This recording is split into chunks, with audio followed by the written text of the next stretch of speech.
have a dream and a goal so big and inspiring that there are no other options but a few paths to pursue. Welcome to Multifamily Insights. I'm your host, John Casman, and I want to thank you for joining us for another great episode. If you are enjoying this show and get some great value for your investing goals, let us hear about it and leave us some honest feedback with a rating and review. It helps us, but it also helps other listeners find this show for their own investing journey. Now, listen, we've got a great show today. We're going to be talking to Matt Aitchison. They say you're the average of the 5 people you spend the most time with. So if you want to grow as a multifamily investor, you have to spend more time with other multifamily investors. And an easy way to do that is to join our apartment investing mastermind group today. Just go to casmancapital.com and click on the mastermind button. Now, as a part of this group, you'll get access to expert trainings, group coaching calls, industry news and updates, as well as all of our webinars and workshops, including our 3-hour workshop on raising capital. Again, if you want to be around other multifamily investors that can help you scale your portfolio today and grow your network, make sure you're a part of the Apartment Investing Mastermind. Just go to casmancapital.com and click on the mastermind button today. Matt Aitchison is an esteemed hotelier, investment syndicator, and highly sought after speaker within the real estate industry. With an impressive background that encompasses diverse accomplishments, Matt's journey began after graduating from UC Santa Barbara, where he embarked on a successful career as a realtor. Now, through unwavering determination and work ethic, he cultivated a top 1,000 real estate team in the U.S. as recognized by the Wall Street Journal. Now, quickly recognizing that traditional real estate practices alone wouldn't unlock his desired financial freedom, Matt made a pivotal decision to go all in on real estate investing. We're going to learn more from Matt. Let's welcome to the show, Matt Aitchison. What's going on, John? Matt, great to have you. And this is your second time being on the show, so it's great to have you back. For those folks who are not familiar with your story, why don't you take 2 minutes and fill in some of the gaps? Yeah, man. I mean, I think like most people here, right? Starting from humble beginnings and having, big goals, big dreams, not necessarily clear on what the path looks like and how you're going to get there. I know we'll talk about some of the stepping stones in my journey, especially, since you've been on my show and me having you on, me being on your show a handful of years ago. It's been fun to see, the stepping stones that have transpired since you and I last connected. I started off, kind of really not knowing what I wanted to do after I graduated college, having this expensive piece of paper. I was interviewing at, $30,000, $40,000 a year jobs. I was like, man, this just isn't going to do it. This is not gonna cut it. Fortunately enough, my mom was dragging me to personal development and real estate investment seminars when I was like 12, 13, 14. So I kind of had a little bit of a bug, a spark within me that was somewhat, tied to this entrepreneurial, real estate path and journey, but I didn't really know what that looked like. It was dormant through my teens and kind of in college. And when I moved back to Sacramento, this was during, post kind of great financial crisis, 2010. There was foreclosures everywhere here in Northern California. And of all places where I got my start, I was scouring Craigslist and I saw a post, real estate mentor seeks real estate mentee. And I'm like, well, I got a lot of time on my hands right now. And as I kind of created my hit list for what I wanted in my career, it was, freedom and flexibility, being your own boss, no ceiling on what you can make financially, helping other people, making an impact in your community. But there was this last box that I couldn't figure out many other jobs and careers that was going to check it. And it was to build wealth in the process. And so I was like, you know what? I'm just going to call this ad, see what this guy wants. Long story short, it led to me finding my first mentor. I interned for him for 12 months for free. Was doing, courthouse steps, acquisitions, project management, dispositions. And I kind of learned everything about flipping at 21 years old. And I saw him clipping 50, 60, 70 grand a house, and I was making zero doing all the work. And I'm like, I think I can do this. So that led to my first house that I bought at 21. I flipped that. I made a 6-figure profit. That led to more, flipping over the years, flipping a couple hundred houses after that. But I realized pretty quickly, it's still a job. I need to figure out how to start holding some of these assets to generate some passive income. So I'd flip 2, I'd hold 1. And I started to, build up a little bit of a single family portfolio. Then I started getting into fourplexes. And as I started accumulating, more doors, I realized that, the $200 that we're spitting off per door, I was going to have a lot of doors in order to get to kind of my financial, freedom goals. And so to me, that kind of led me to reverse engineering what kind of assets have the cash flow that I ultimately need to buy in order to get to my financial goals in the time frame that I want to achieve them by. And that led me into commercial. So I bought my first retail strip center, bought my next medical office building. That led me to my first hotel, my second, my third. And it just really got me into this world of commercial real estate and understanding the power of commercial real estate, and how that can really be a vehicle that is aligned with my vision and my goals in my life, and seeing how many other people it's been able to unlock their goals and their vision for them. Commercial real estate has been something that I just obsess over. I eat, sleep, and breathe it every single day. And I love helping other people learn how it can, benefit them as well. Matt, love hearing your story, man. A lot of great value and nuggets within that. Going back to graduating, having that expensive piece of paper, as you called it, and then remembering some of those seminars you went to with your mom, and when you were younger, and just learning about real estate, seeing that ad on Craigslist for the unpaid intern, taking that role, recognizing there's a lot of money to be made here. Man, I'd probably go out there and do this myself. On that first deal, you said you made six figures on your first flip. So I'm sure that got you going to say, okay, this is it. Let me double down on this and put all my efforts here. And you were crushing it, but you realized a couple things. One, it was a job. So you weren't really creating that passive income. So you start to realize, hey, let's sell one, right? Or sell two and let's keep one. So you're now building Yep. up this portfolio. But even with that, you were still only cash flowing a couple $100 a door. So then you realize, okay, I'm going to need to pivot to something larger, more scale. And that took you to commercial real estate. I want to kind of take our conversation to, kind of the moment where you started building up this rental portfolio, because many of our listeners, are there or hope to get there. And they're good problems to have, yet still problems, right? So talk to me about what it was like as you're, building up this portfolio, you're flipping homes, what kind of systems did you have to be able to, again, like you said, sell two, keep one. Tell me about kind of the business and what it looked like at that time. Yeah, I mean, at that time, I was still had my real estate team with my partner. She was, kind of running the sales and the retail side of the business, and I was really kind of building up the investment side of our business. I partnered in a construction company as well, so kind of having the three different, we'll call it, legs to the stool. We wanted to build out somewhat of a ecosystem that allowed anybody that wanted, to remodel their house could use our construction company, whether, they were looking to flip their house or not. If, there was the flipping components, right, I was able to, flip those and list them through my real estate team and kind of, try and get multiple sides out of that transaction. So it was a very kind of synergistic model that made sense. But I also, realized relatively quickly, there was a book that I read by Stephen Schwartzman, which was the founder of Blackstone. And there was one quote that he said in there that just resonated with me. And it's kind of like, once you know something, you can't unknow it, right?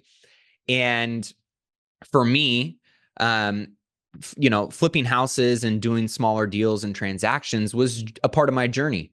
And I thought that was the sequential order I needed to go in order to earn my way into bigger deals and opportunities, which I'm sure we'll get into, talking about. That's just not the case. That being said, that was a part of my journey.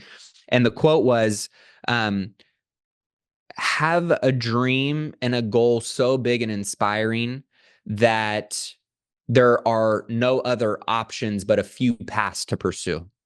And so when I really started to think about that and going, if my goals are over here, and there's another book that was written by, I forget what his name is, but it's 10x is easier than 2x.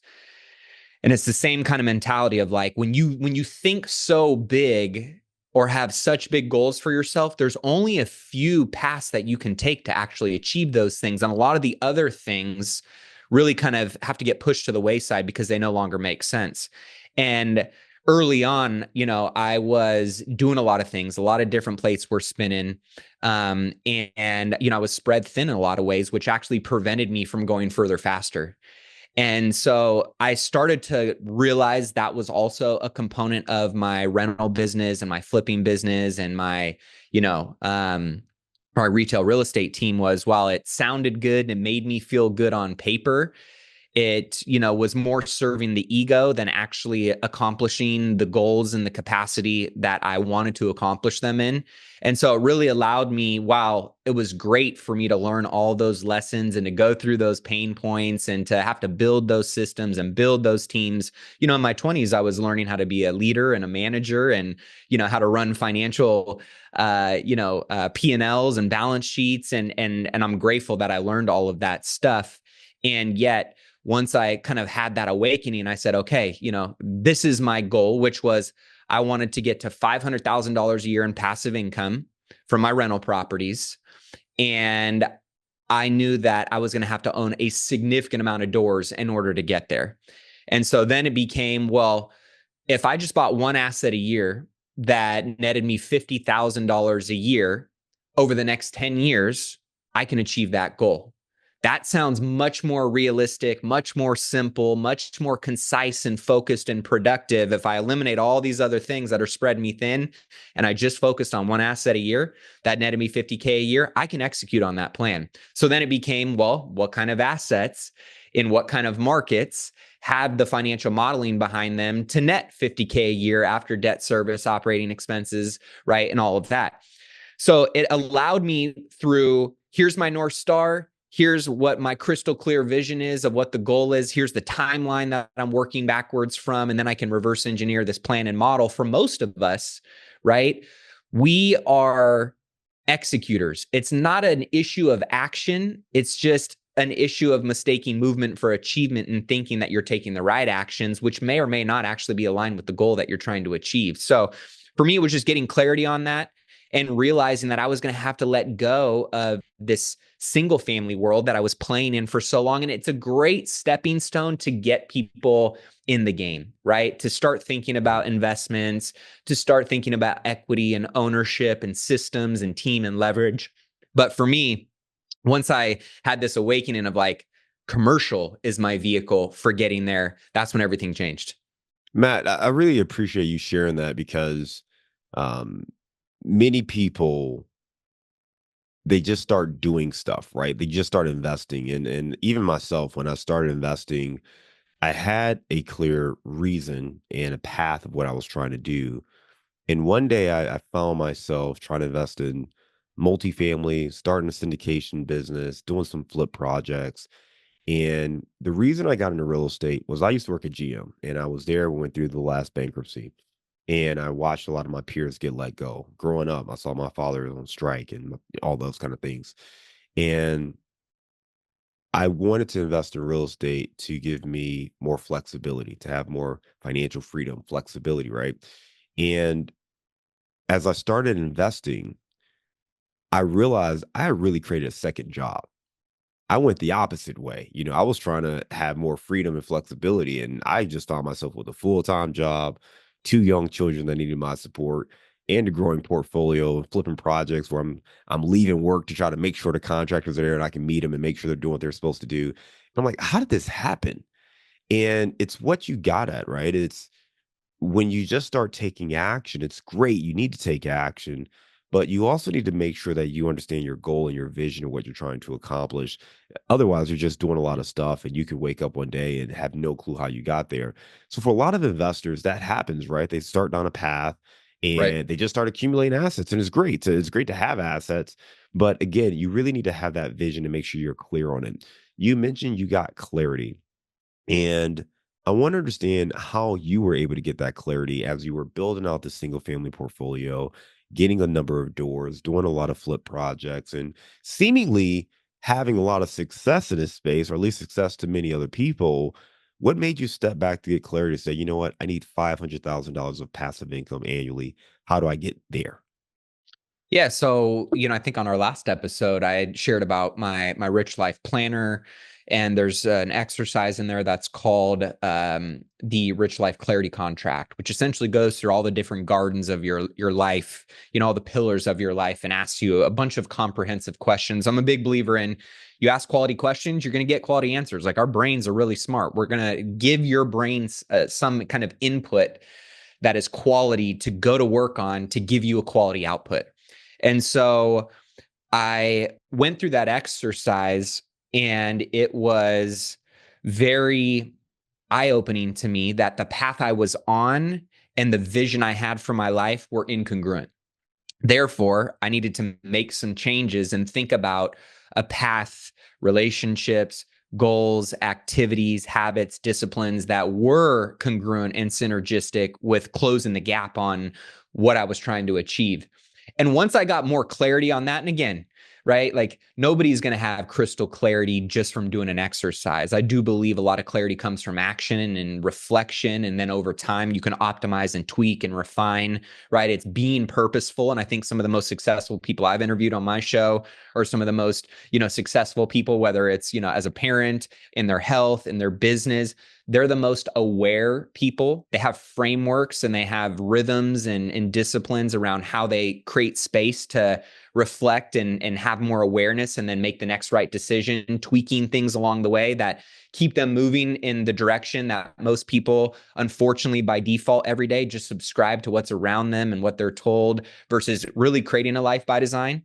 And so for me, once I got clear on what that 5-year vision was, then it was, okay, well, now this is something that I can actually, as a North Star, start reverse engineering and charting a course to how I'm going to get there, right? And when you know where you want to go and when you want to be there by, you can create a framework and a plan that once that's clear, you can just get into the trenches and execute on. Like I've never been the fastest. I've never been the smartest. I've never been the strongest. I've been an extremely hard worker, and I just have a lot of stamina and grit to power through when most people stop, and in the capacity of my journey, right? And so for me, that was something that I got clear on. Hey, 500K over the next 10 years, all you got to do is just buy one property a year that nets you 50K. Okay, all you got to do is find these types of properties in this kind of market. All you got to do is learn these skills that are tied to these properties and these markets. So I just kept peeling back the layers of the onion until I was like, cool, I know what I need to do. And, one of the quotes and mantras that I live by, it's something that I teach my kids, is be dumb enough to believe in yourself and smart enough to wake up and take action on your goals every day. You don't need to figure everything out. You don't have to have this crystal clear plan and vision like we're talking about in order to get started, but just be dumb enough every single day to bet on yourself and be smart enough to take actions based on the work that you think you need to do. And if you continue to reflect over time and tweak and optimize and adjust, you're going to wake up and be like, wow, I've covered a lot of ground. Maybe you need to course correct a little bit, right? But for the people that are constantly looking for that crystal clear plan and roadmap just to get started, those are the people that oftentimes are way smarter than the dumb people like me that are just taking action. So that's always something I try and encourage people. But if you can create that clarity and give yourself, I call it the bumpers to your bowling lane of life, or bumpers to your bowling lane of your investment goals in business. If you can create bumpers, you can be that much better at, you're not going to bowl strikes and, spares 10 out of 10 times, but it's going to prevent you from bowling a gutter ball. And that's all you want to do when you're in this game of investing, is just not have to bowl gutter balls and start all the way back at zero.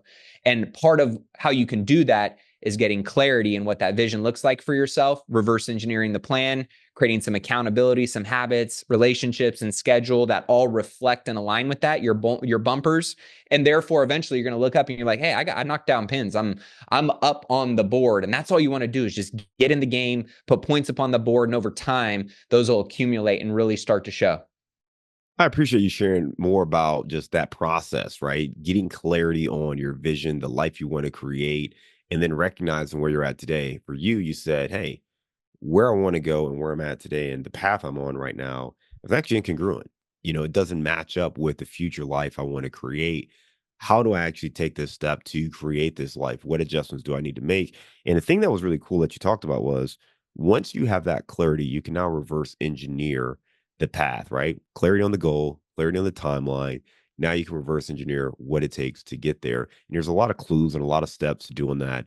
I know this is where coaches, mentors, different communities come into play as well. There are Yep. people who have done it. There are people who have been successful doing the thing you want to do. So you just have to learn what are those key steps for you.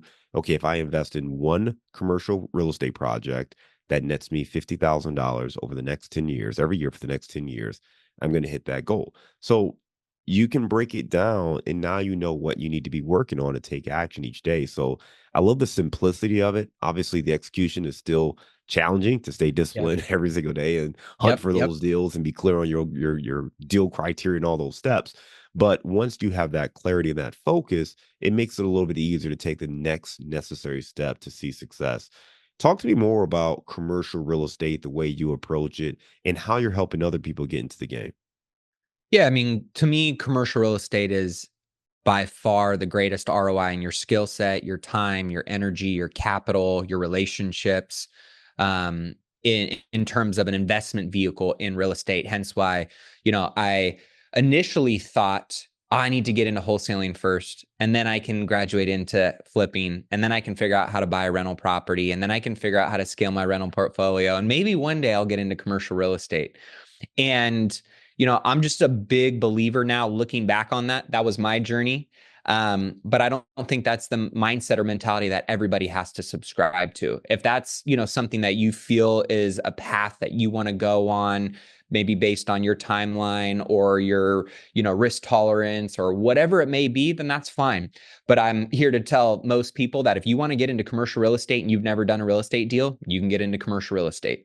It's kind of like the first time you ever sat down to play Monopoly.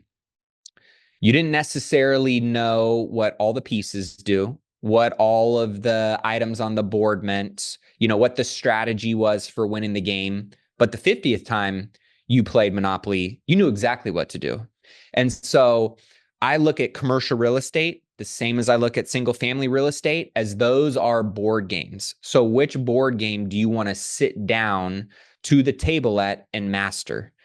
Because in my opinion, commercial real estate and that board game has a much greater upside for people that want to sit down, put in the time, energy, and resources to really understand how this board game works. And therefore, you're going to get a much far greater upside that you can capture and move the needle forward on your goals much quicker. So that's my mindset mentality around commercial real estate. And then just break that down into all the different facets and niches within commercial real estate. And whether that's a particular asset class, or that's a particular strategy, or that's a particular market, right? Or a particular skill that you have to learn, it's about repetition. I believe repetition is the mother of all success, right? We know Malcolm Gladwell has talked about 10,000 hours to mastery, right? So the more you can sit down to these mini board games within commercial real estate and start to learn how to win and excel in those, right? And you start compiling all of these puzzle pieces, you're going to have a much more amazing, beautiful, abundant picture that can be captured and enjoyed in the commercial real estate space than in the single family real estate space. I'm not saying one is better than another for understanding that each person has different goals and where they're at and what their, kind of, resources and time allocation look like. But I do know that the people who get into commercial real estate, I've seen people in our community that have never done a commercial real estate deal. And all of a sudden now they went from 0 to 6 figures in passive income in just 1 year, right? Or they added, by learning how to structure leases and rehab paper versus rehab physical assets, they just added not only additional cash flow, but the value of the lease that they just figured out how to optimize just added another $500,000 in value to their net worth because they forced that into the asset, right? So understanding that board game, I think, is really important. It's really exciting. And the way that, we look at it is just understanding the foundations and the fundamentals of it. Going back to that board game, right? First time I sat down to a chessboard, I didn't understand all the pieces. I didn't understand 5 or 6 moves ahead. I didn't understand the strategy of the game. I've played 100 times of chess. I'm a much more dangerous chess player now. And that's the same thing we try and do within our Wise Investor Collective real estate community, is give people the foundational tools and training that they need, and then just get them in proximity, get them in repetition on the activities, the skills. The first time I got into a spreadsheet, I was like, I don't know Excel. I barely passed, high school algebra, but over time, right now, I can master my way through an underwriting and a deal analysis call and get 50 different deals underwritten. So getting in proximity, getting around the right people, right? You start to adopt the mindset, the habits, the disciplines of those individuals. And really just by being in the game, just like most batters that step into the box, they're not batting 1,000. These guys are batting 200-300%, but the only reason why they're getting paid the big bucks is because they're stepping up to the plate. They're in the game. It's the people playing the game that are getting paid. The spectators are the ones watching from the sidelines, and we know who's getting, the real opportunity here. So we just try and get people in the game to get in the, proximity of the right people, to get the opportunities, to get repetition in the right areas. And then from there, right, people who are big, action takers, big dreamers, people that are connecting the dots, those are the ones that you get them on that path, and everything, continues to find a way to kind of sort itself out. Matt, many investors, I'm making an assumption here, so correct me if I'm wrong, but I assume many people who look to get into commercial real estate, retail, strip centers, things like that, initially start looking at residential, whether it be multifamily or single family. Um, what are some of the challenges or the biggest obstacles those investors face in adjusting to analyzing and, thinking or looking at investing in commercial real estate?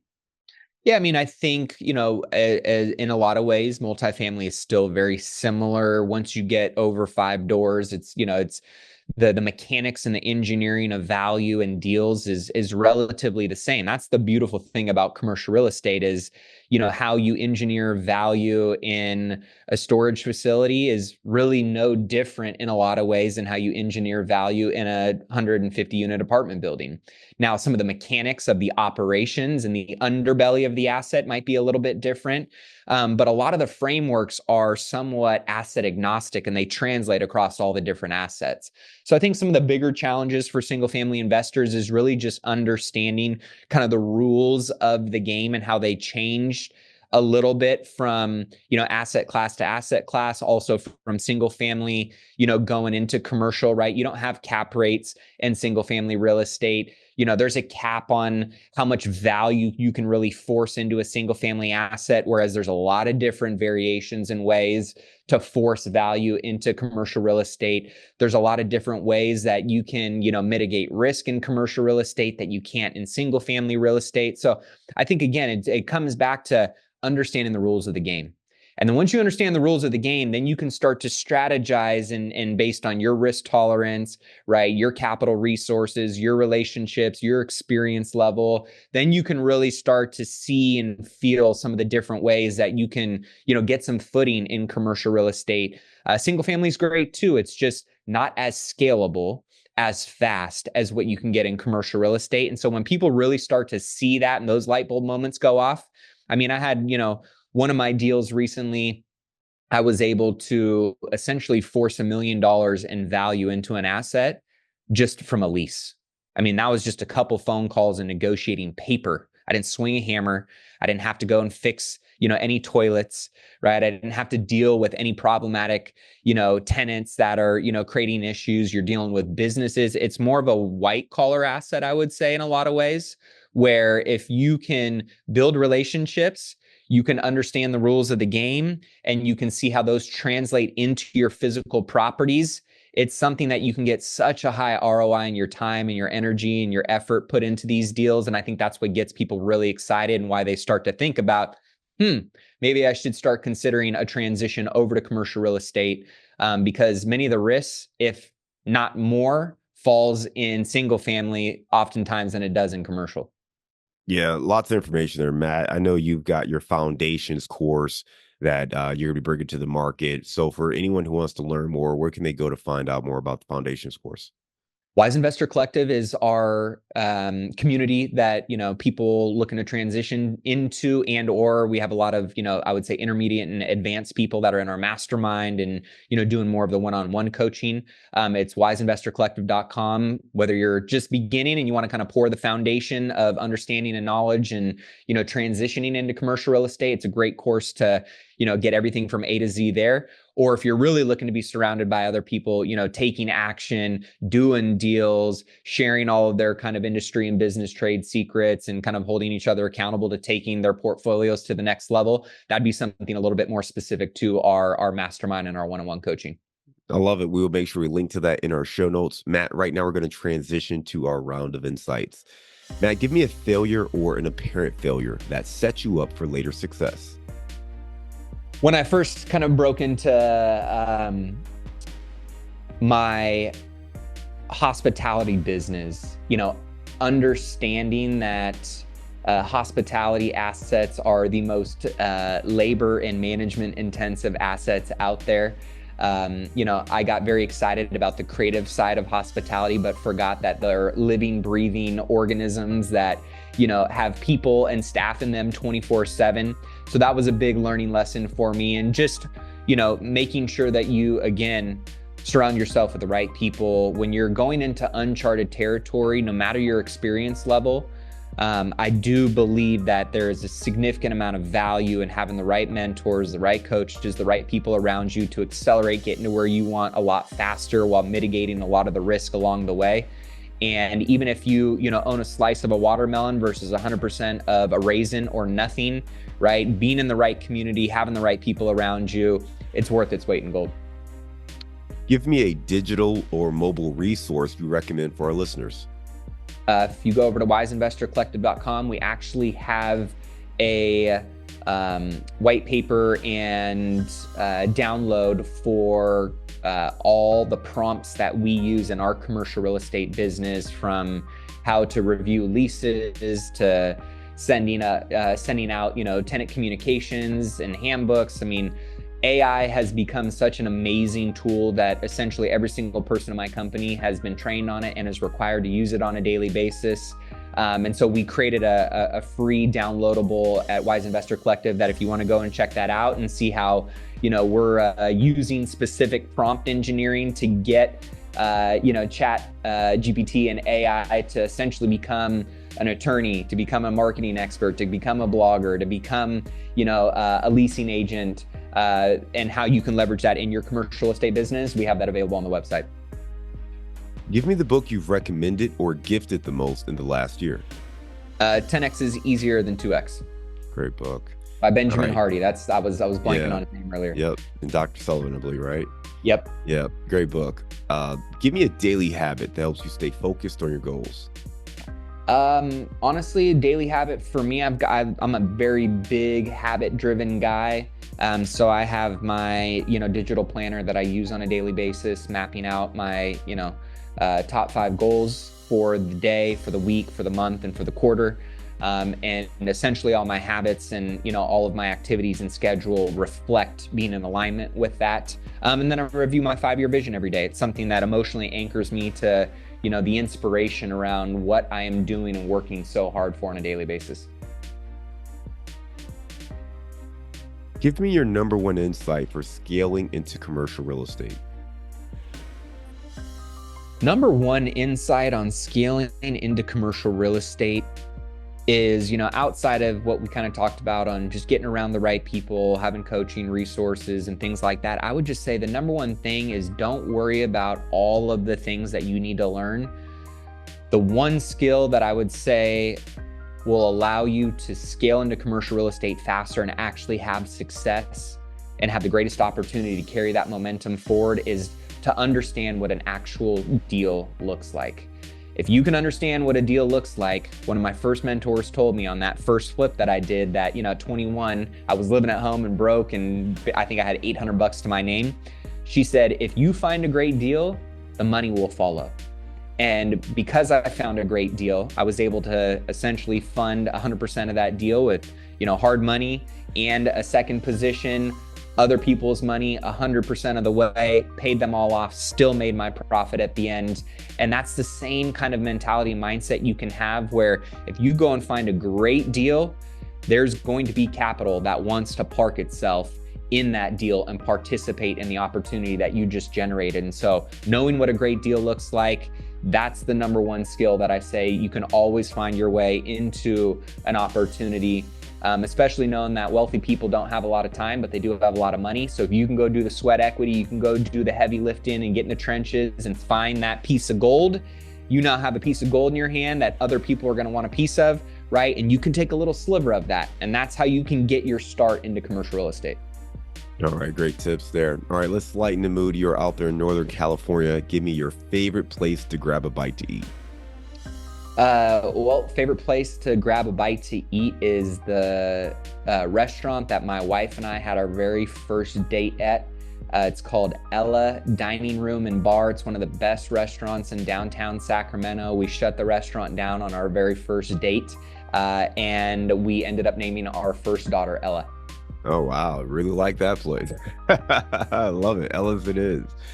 Matt, great information. Really enjoyed chatting with you and catching up and just hearing more about your journey, right? Going from an unpaid intern on that first deal, helping your mentor make, lots of money on these flip projects and realizing, you know what? I think I've got enough where I can do this myself. Making six figures on that first flip, starting to scale, keeping some as rentals, but recognizing that you really needed to pivot. Your goals just weren't aligned with what you were doing, and you needed to scale and scale into commercial real estate. You've been able to do that, reach your goals. Now you're helping so many other people do the same. Again, for folks that want to learn, they can check out your website, Wise Investor Collective. We'll make sure we put a link to that in our show notes. Matt, I just want to thank you again for being a great guest and coming on Multifamily Insights. We look forward to staying in touch with you, and I hope you have a great day.